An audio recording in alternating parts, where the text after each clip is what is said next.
But it's the question is, considering firmware is essential to safety, why is this excluded? I think the short answer is we don't really know. The in the draft version of the rule, the firmware exclusion was actually quite broad, and we were pretty surprised when we were looking at it. Speaking for finite state, uh, and then when the final rule came out, it got defined a much more narrowly. And so I think the while there's still some mystery as to the reason for excluding firmware, what I will say is it doesn't have a dramatic impact on the scope of the rule because it's been defined much more narrowly than it was in the draft rule.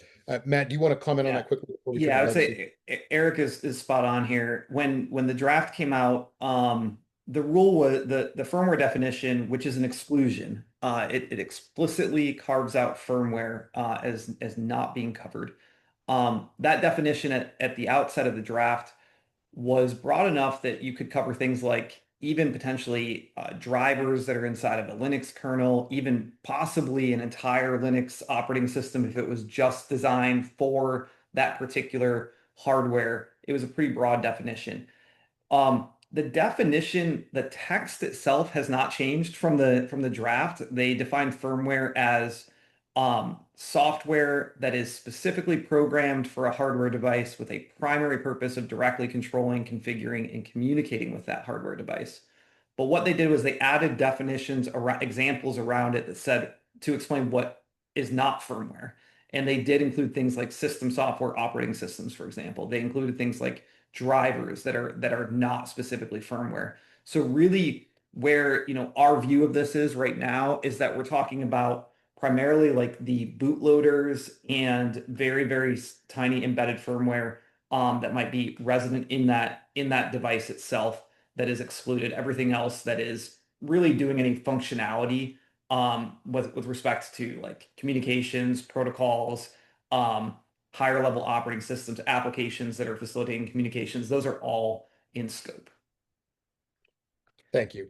So I do want to turn quickly to the legacy software exclusion.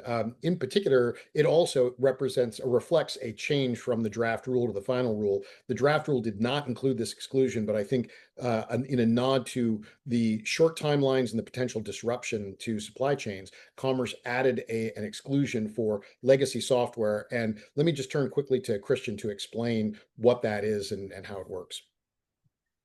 Sure. And so this only applies to software, it does not apply to hardware. But I think really, the challenge is basically how do you trying to divine the origins of software is particularly challenging for all the reasons that Matt started off with.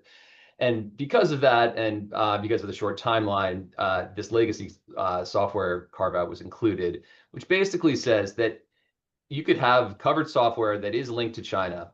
And so long as prior to March 17th of 2026, that software is no longer maintained, augmented, or otherwise altered by a China or Russia related entity, then it fits within this carve out, and it could then be used in the U.S. supply chain and not trigger one of the prohibitions and not fall within the definition of covered software.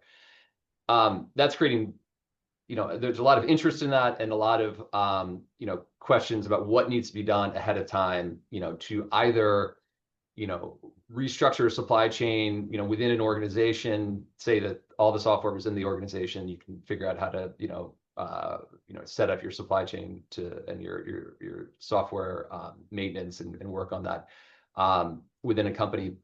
But also, if you're dealing with a third party, for instance, like a China or Russia related entity, is there a way to, transfer that software over ahead of time? And what is permissible in terms of a contractual relationship with that party to transfer that over? Is it a royalty structure, and what kind of royalty structure would be permissible? Because there's some other guidance in the regulations that call into question, ongoing royalty arrangements, which isn't how the rule reads. So there, again, a lot of ambiguity on that point. And I think a lot of people are thinking about this right now about, what transfers need to occur and how do we prepare for the legacy carve out.